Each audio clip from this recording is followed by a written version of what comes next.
Le formol. Quelles sont les conséquences sur la santé? Dans quel aliment est-ce qu'on les retrouve? Comment faire si on a consommé un aliment qui contient du formol sans le savoir? Dans cette vidéo, nous vous disons tout. Nous vous présentons 5 informations capitales que vous devez tout savoir pour faire face à la nouvelle épidémie, au nouveau scandale qui affecte l'agroalimentaire ou les aliments qui sont consommés sur notre continent. C'est en exclusivité sur Nutrition TV. Merci de repartager massivement afin que cela serve de sensibilisation.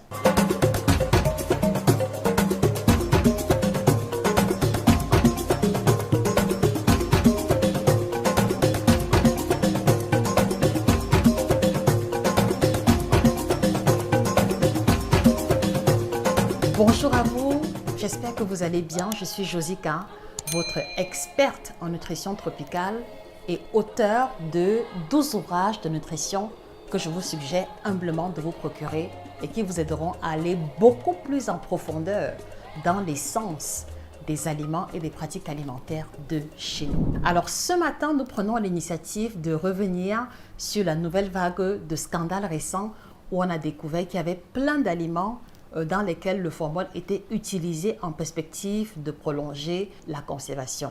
Et donc, nous prenons l'initiative aujourd'hui de vous édifier en allant beaucoup plus en profondeur et surtout de vous apporter l'information véritable. Donc, merci une fois de plus de repartager massivement dans les groupes WhatsApp, Telegram de famille et des connaissances proches. Alors, la première information qu'il faut savoir au sujet du formol, c'est que c'est un composé organique de la famille des formaldéhydes dont la structure moléculaire apparaît à l'écran. Elle a naturellement un goût sucré et on va le retrouver sous diverses appellations, parmi lesquelles le méthanal, parmi lesquelles le formaldéhyde, parmi lesquelles l'aldéhyde formique ou simplement le formol lorsqu'on le retrouve dans sa forme liquide. Alors, à l'origine, c'est un composé qui est très utilisé, un composé organique qui est utilisé en tant que biocide, en tant que fixateur ou en tant que liant et également dans la conservation des cadavres ou des dépouilles d'animaux ou de corps humains. Donc, à l'origine, la destination initiale du formol n'a jamais été nos estomacs ou notre alimentation. Mais cependant, on s'est rendu compte que de nombreuses personnes, à travers le processus de fraude alimentaire, utilisaient abusivement le formol pour des perspectives de gains économiques. Et donc, la deuxième information, c'est dans quel aliment est-ce qu'on va retrouver le formaldéhyde? Parce que le fait de connaître les aliments dans lesquels on le retrouve peut nous aider à faire beaucoup plus attention. Donc, premièrement, beaucoup de bouchers, dont les vendeurs de viande, beaucoup de poissonniers, dont les vendeurs de poissons, malheureusement, utilisent le formol en perspective de limiter le pourrissement ou la dégradation de leurs marchandises. Et un élément qui est très facile à identifier ce type de boucher, c'est que devant leur étal de viande ou de poisson, il n'y a aucune mouche qui rôde autour. Donc ceci peut déjà vous aider à vous orienter lorsque vous allez faire les courses. Si vous êtes dans un étal de poisson frais ou de viande fraîche et qu'il n'y a aucune mouche qui vole ou qui rôde autour, il est possible que la viande qui est exposée ait été enrobée de formol pour limiter la dégradation. Alors, deuxième aliment dans lequel on va le retrouver, malheureusement, on le retrouve aussi dans le plantain, dont beaucoup de personnes utilisent le formol pour stopper le pourrissement du plantain. On va le retrouver également dans le bissap. De nombreuses vendeuses de bissap, de bouillie, certains vendeurs de jus naturel, certains vendeurs de pâtisserie, en tout cas tout aliment vendu à l'extérieur qui a un goût sucré est passible de contenir le formol à l'intérieur. Alors attention, on n'essaye pas de diaboliser, on n'essaye pas d'être négatif ou pessimiste, mais on veut surtout attirer votre attention sur le fait que, étant donné que le formol a un goût sucré, il est possible qu'on le retrouve justement à l'état de trace dans beaucoup de produits sucrés pour lesquels la date de conservation peut être faible. Donc, à l'exemple justement des jus de fruits naturels, à l'exemple du bissap, à l'exemple de la bouillie, à l'exemple même de la sucette ou du kossam, si on veut pousser plus loin les différentes investigations. Et je le dis pourquoi? Parce que il y a par exemple plusieurs personnes, je ne vais pas citer le pays, mais on a découvert qu'il y avait par exemple des vendeuses de bouillie qui utilisaient le formol à la place du sucre parce que le prix du kilo du sucre est beaucoup plus élevé et que celui du formol est plus abordable. Donc la vendeuse disait, je cite, « Lorsque j'utilise le formol, j'ai plus de bénéfices quand je vends ma bouillie que lorsque j'utilise le sucre ordinaire pour lequel le prix du kilo du sucre est trop élevé. » Donc voilà également l'autre classe alimentaire dans laquelle on peut retrouver des aliments qui contiennent du formol. Troisième catégorie d'aliments, et ce ne sera pas la moindre, on peut le retrouver également dans les olives. Dans les olives noires ou les olives vertes de très basse qualité dont le coût est beaucoup trop abordable au supermarché. Très souvent, le formol est utilisé pour préserver la couleur verte ou la couleur noire luisante qui oriente le consommateur vers ce type de choix. On retrouve également le formol dans la majeure partie des viandes ou des aliments, voilà, des produits animaux qui sont importés, surtout au niveau de notre continent. Exemple, le poulet congelé, les croupillons de dinde qui sont très courus. Très souvent, ils sont injectés au formol pour préserver l'aspect dodu et également pour fausser au niveau du poids. Et ça aide également à avoir une conservation longue et prolongée de ces viandes-là, même si la date limite de consommation est dépassée. Donc voilà également les aliments dans lesquels on va retrouver le formol à l'intérieur. Et par extension, certaines viandes de brousse, certains gibiers, d'accord, il y a certains chasseurs qui utilisent le formol pour préserver ou pour éviter que leur gibier ne pourrisse avant qu'il n'ait le temps de pouvoir l'écouler. Donc, voilà, très chers téléspectateurs, la liste non exhaustive d'aliments dans lesquels on peut retrouver le formol. Et donc, la question que je voudrais vous poser, voilà, quels sont les aliments parmi ceux que nous avons cités que vous reconnaissez consommer de façon régulière? Merci de partager. Merci également de nous aider à rallonger la liste de tous ces autres aliments que vous connaissez qui contiennent le formol en commentaire. C'est un enrichissement mutuel et nous vous remercions à l'avance de jouer le jeu. Et autre groupe alimentaire dans lesquels on va retrouver le formol, c'est les alcools frelatés, les faux vins, les faux champagnes, les faux whisky, en tout cas toutes les boissons frelatées, d'accord, sont susceptibles également de contenir le formaldéhyde à l'intérieur. Donc voilà pour le deuxième point. Alors les amis, s'il vous plaît, je vous encourage à taguer en commentaire des personnes qui pourraient être bénéficiaires de cette information. Je vous encourage également à repartager à nouveau.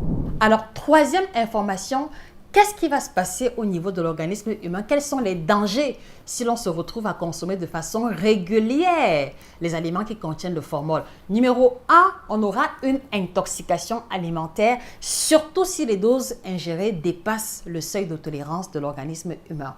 Numéro 2, on va avoir des vomissements, on va avoir des nausées et très souvent, ce sont des vomissements qui vont être accompagnés de gouttelettes de sang. Numéro 3, on va avoir une perturbation des troubles respiratoires parce que pour ceux par exemple qui utilisent ou qui manipulent le formaldéhyde, ça va toucher les voies respiratoires. Donc, on aura des difficultés à respirer. On pourrait avoir ou déclencher des crises d'asthme.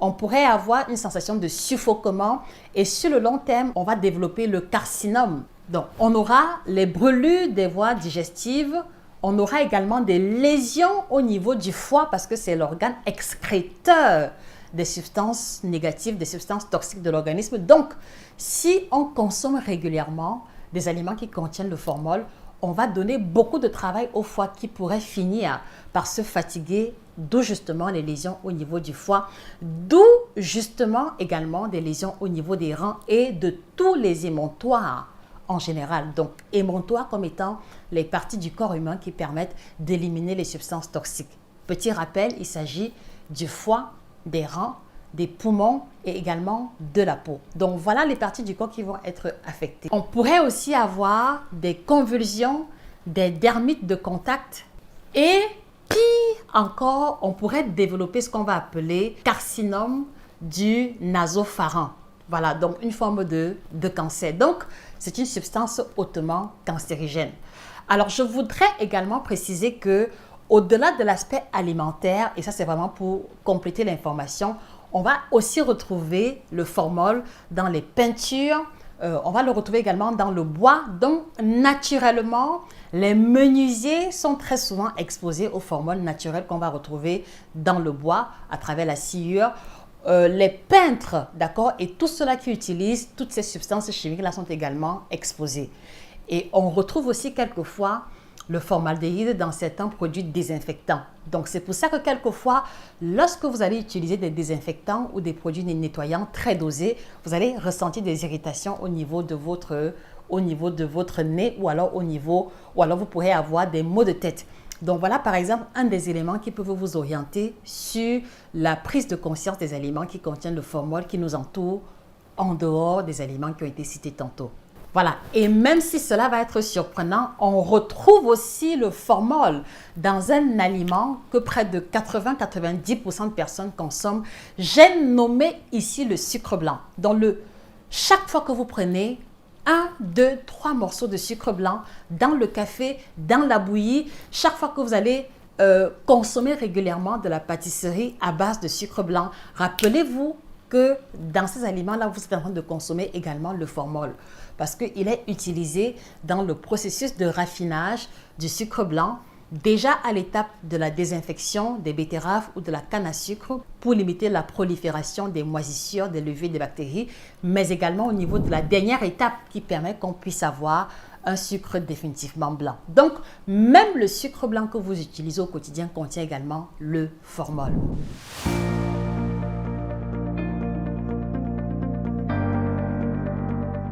Quatrième information, comment savoir qu'un aliment contient le formol? Alors, j'ai pu vous donner déjà quelques pistes. Numéro 1, on va retrouver le formol sur les viandes et les poissons étalés à l'air libre, autour desquels aucune mouche ne rôde. Donc, c'est peut-être l'occasion pour vous de faire doublement attention lorsque vous achetez la viande, le poisson ou les produits carnés. On va aussi retrouver le formol dans des viandes boucanées pour lesquelles l'exposition peut être prolongée sans risque de dégradation. Et je sais que ça peut être difficile pour nous consommateurs de se repérer, mais dites-vous bien que si une personne peut conserver aisément la viande fumée, le poisson fumé pendant 4, 5, 6 mois et qu'il reste intact, il y a des raisons également de s'interroger.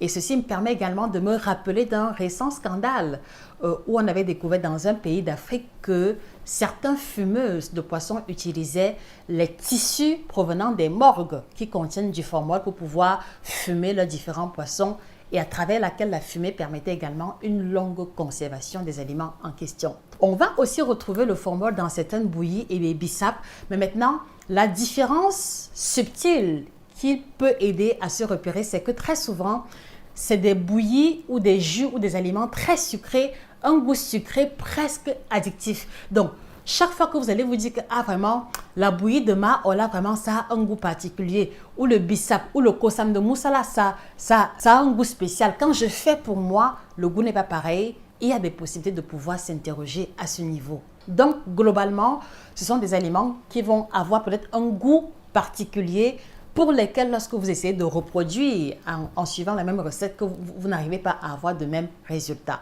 Je sais que ce n'est pas très rigoureux ou circonscrit, mais espérons que ces quelques pistes pourront vous aider à vous repérer.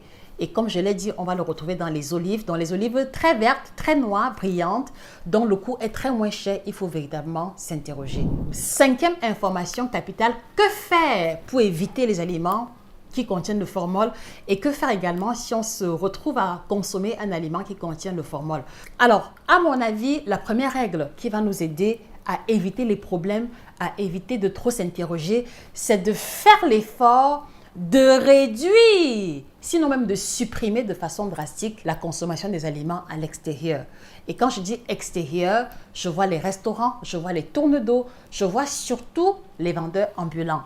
Donc, si vous pouvez éviter d'acheter le foléré, d'acheter les bouillies ou les boissons sucrées à l'extérieur de façon beaucoup plus régulière, ça vous permet de ne plus avoir à vous interroger et de fermer la porte, d'accord, à toute possible contamination ou intoxication alimentaire qui proviendrait de la consommation du formol. Et également, je vous encouragerais peut-être à rechercher des bouchers certifiés, à trouver le moyen d'acheter vos viandes. Par exemple, chez les bouchers ou alors au niveau de l'abattoir. Parce que très souvent, au niveau de l'abattoir, on a de fortes chances d'avoir un animal qui est abattu beaucoup plus régulièrement et où vous pourrez prendre de la viande en grande quantité sans que le risque que cela n'ait été formolisé ne soit.